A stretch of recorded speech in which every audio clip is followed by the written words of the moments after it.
La DGEF, la Direction générale des étrangers en France, vient de publier les chiffres consolidés de l'immigration sur l'année 2025. Qu'est-ce qu'on y apprend? On y apprend que les expulsions des clandestins ont augmenté l'an dernier, mais la régularisation des sans-papiers aussi.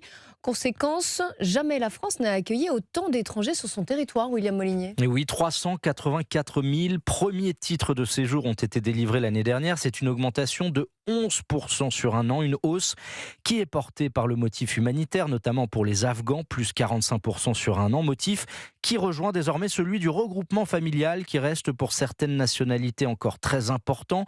53% des Algériens, par exemple, se voient accorder un titre de séjour pour cette raison-là. Les renouvellements des titres de séjour aussi augmentent, 7%, plus 7%. Au total, ce sont donc plus de 4,5 millions de titres de séjour qui étaient valides au 31 décembre dernier, une augmentation de 4%, un record. À l'inverse, les demandes d'asile sont en baisse pour la deuxième année consécutive. Il y a eu aussi davantage d'interpellations de clandestins. 4 interpellés sur 10 sont des ressortissants des pays du Maghreb.